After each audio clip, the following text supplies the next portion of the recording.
Alrighty then. So, I'm a huge fan of hot dogs, horseshoes, and hand grenades, and I wanted to make a tier list of all of the levels, or rather scenes, that are in hot dogs, horseshoes, and hand grenades for what are some of my favorites and which ones I think are really, really terrible. Now, this of course is just completely subjective and my list, so if you have any problems with my list, go right ahead. And also, some of these will sometimes, for example, with the new Meet the Snow Globe, I will refer to the old one as well, even though the old one's not in there, and I'm mostly going to be talking about scenes that are actually in the game as at time of writing. And, of course, the game is in early access, that might change, and I'll also talk a bit about other gameplays and maps within them, or variations thereof, so, yeah, let's continue. First up is Boom Ski, which is basically just skee ball but with grenades. While I can definitely say that it can be fun, the problem is the throwing mechanics really aren't accurate enough. So I'm kind of already torn between C and D. So, there's a one-trick pony. I'm going to go D. Meme Snow Globe. Now this is a solid one. But I kind of like some of the things the old one did. Like, I like how the old one had two quote-unquote bases and you could spawn enemies to attack you. There aren't really any defensive sort of area defense fortification things in the new one. And I do like it. It's got its own charm, and the rideable train is awesome. And, the verticality of all of it and moving around and all that is great.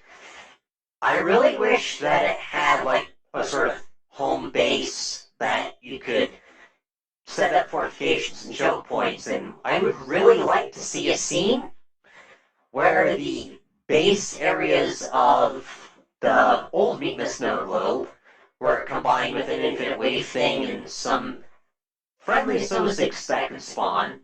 Sort of like in a later option we'll talk about. I would like that, and I'm going to put this in B, because it's a solid scene, but there are some elements of the old one that I like. Arizona at night. Well, there's a big climbing gym. It's really open. You can shoot very long ranges and test your skill that way. Arizona at night is awesome with flares and stuff, so I'm going to put it in A. It's a good sandbox scene. Really not much to complain about. Grill House is great because it's got the right mix of just random target shooting. It's got lots of little areas to explore, little areas to hide, and all sorts of awesome destructible stuff. And overall, it's just a great scene. It's one of the default scenes that I usually go to on a regular basis. I'm going to put that in S tier. The indoor range. It's definitely very performant, and you get a lot of close-range stuff, but it's not very... you can check your accuracy and all that. It's good for testing stuff, but not as good as some of the other maps. So I'm going to put it in C. It's good, but it's not terrible. It's just a thing that exists. Meat Fortress. So this I kind of like, but I kind of don't like, because the regular weapons because all the Sosics in the Meat Fortress are just a lot more tanky, so regular weapons just don't do very much, and the burger turrets are just freaking annoying. Also not a huge Team Fortress fan, but I kind of like what it's going for. So I like the fact that you're basically doing what was it?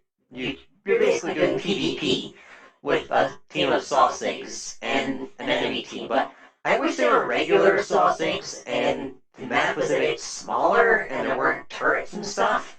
That could be just spawned nearly infinitely.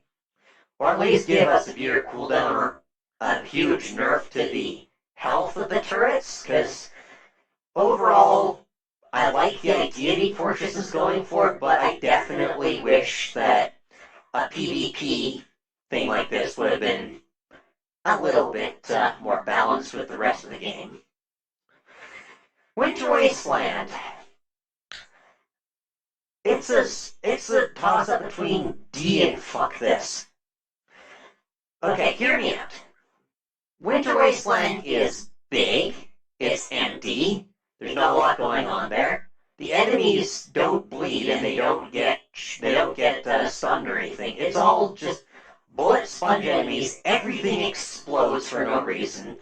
A lot of the actual dangers, and there's like a million of them, shoot either exploding ammo or giant rockets that pretty much drain all of your health, or they have some special gimmick that they can only be heard after they've made a noise and turned it open or something.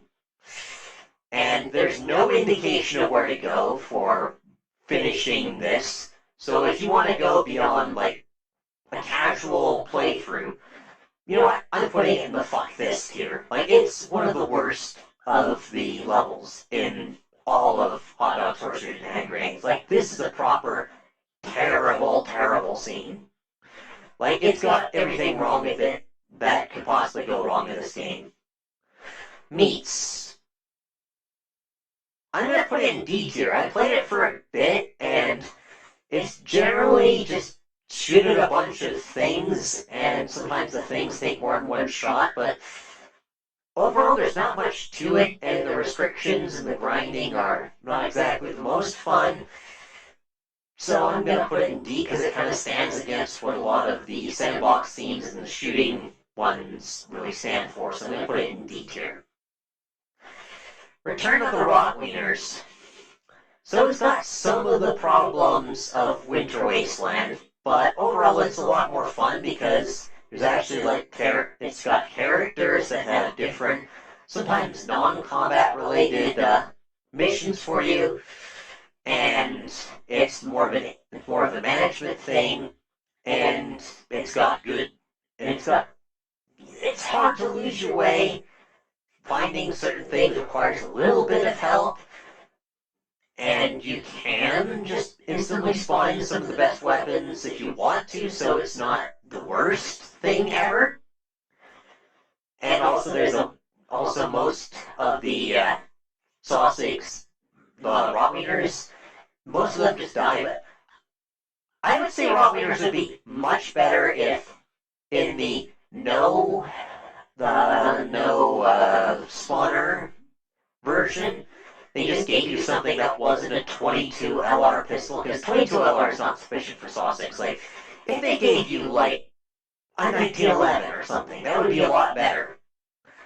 And, yeah, if they explained some things like the pustules on the mushroom one, or they explain that you need blunt weapons for the gladiator zombies in the bottom of the church, and they provided you with a mini-map, it would be a lot better, but it's not Winter Wasteland, so I'm going to put it in D. It's definitely better than Winter Wasteland, but it's got a lot of the same problems. Take and Hold. Well, there is definitely a lot better. It fixes the problems of Return of the Rotwieners. Like, there's no... Like, the mini-map certainly really helps. The enemies are relatively balanced related to you. You can turn the targets off if you want to just hold a position and survive rather than having to carefully consider all of them. And it does take a bit of a learning curve to learn how things go. And you can just instantly bring in a 50 caliber machine gun and just wreck everything if you feel like playing it that way. And but, you know, of course, Take and Hold does have some problems where sometimes you get the absolutely terrible guns and sometimes you get the really good ones. If you play on infinite length and you get far enough, you're just going to get like 2 AK-12s with 75 round drum magazines. You're never going to run out of them. You're never going to run out of ammunition, and you're going to kill everything, and it's going to be boring. So there are some small balance issues, and maybe that's part of the charm and the challenge. So I'm going to put it in B because it's not terrible, it's not mid, but it's definitely pretty solid. Worst World. It's a good scene overall, but the problem comes with the horseshoes part. Like some of the horseshoes, because to finish Worst World, you need to get all, and I mean all of the keys and do everything. You have to 100% it to get to the antagonist's giant wiener. I know that sounds terrible. Shut up. Like, because the throwing physics in this game are absolutely god-awful. So if the horseshoes were actually better, I would put it in A, but overall I'd call it a solid B tier. Friendly 45 range. Well, it's a sandbox scene with a bunch of interesting targets, and you can shoot long and short ranges, and you can put whatever you want in there, and you can fuck around. There's nothing wrong with the friendly 45 range, and the addition of the first gun that H3 ever really put into practice is decent, so I'm gonna put it in A. GP Hangar. Well, this is one of my go-to scenes, and hear me out, for S tier. It's a big, open space you can do whatever you want with, that's what it's planned for. It comes in a dipstick range, so you can play around that way. You can set anything up any way you want. There are two distinct sides to the whole thing, so you can spawn a bunch of saucigs in one, some saucigs in the other, and you can have them fight each other through a bunch of cover and play PvP that way.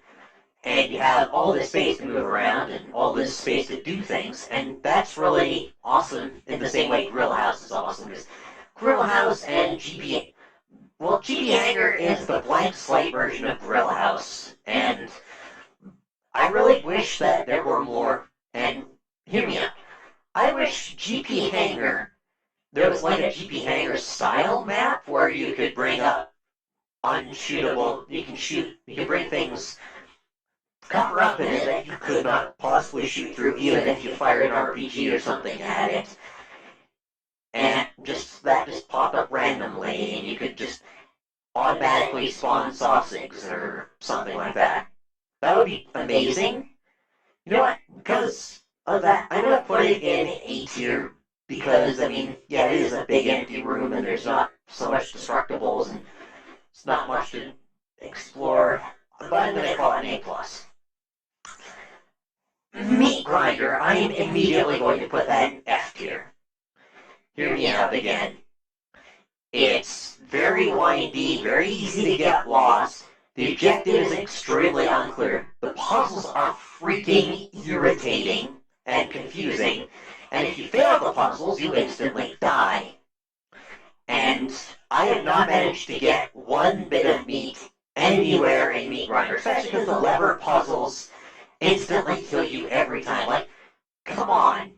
The puzzles are incredibly hard. Why instantly kill you for not understanding them?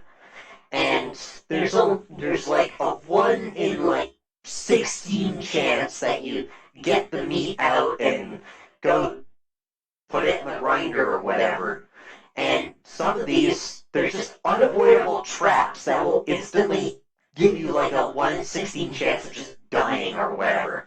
So, no, Meat Grinder is in fuck this tier. Absolutely. Mimas Capital Coliseum.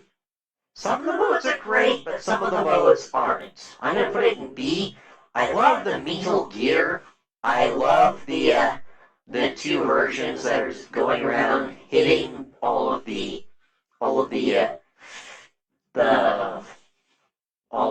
shapes and taking on a bunch of enemies. I like the Battle Petite. I don't really like King of the Grill. And, yeah, there's a lot of good about this, but there are some levels that I really don't like. Proving Ground Instant S tier, absolute classic, because not only does it have not only can you just spawn saucigs and you got the bangers you can ding up, you can spawn saucigs in one room to test things out. You can also play PvP in this. Automatically, you can set your health. You can set up pretty much anything you want in there, and the barriers I wish were in you could just spawn in with GP Hangar and the PvP system. If you did that, if you took that and you put it in GP Hangar, then you would have then GP Hangar would be an S tier. It's an S tier, no questions asked. Sniper range. I'm kind of torn between A and B. We haven't had much. You know what? I kinda want to put it in B tier. The sniper range, yeah, you can test your sniping skills and all of that, but it's mostly just a range thing. And it's good for testing how accurate your guns are and all of that. So it's definitely good for practicing and all that, but it's not like the greatest thing to ever exist. And it's not very flexible because you can only, it's like a one-trick pony, which I don't really like that much. The Gunmasium. I haven't really played this one much, and it's basically just climbing challenges, and climbing isn't the best mechanic to base one of these off of. So I'm going to put it in C. Sampler Platter. I played it once. I barely remember it. But it's a good, solid introduction to the game. So I'm going to put it in B tier. Warehouse Range. It's kind of like Friendly 45, but with a lot more explodey things, which I like. And I think you can bring up enemies in it. Don't quote me on that, I don't remember. So I kind of like it. It was also the first one to really go into H3. So I'm going to put it in A tier. So here's my tier list for for the H3VR levels.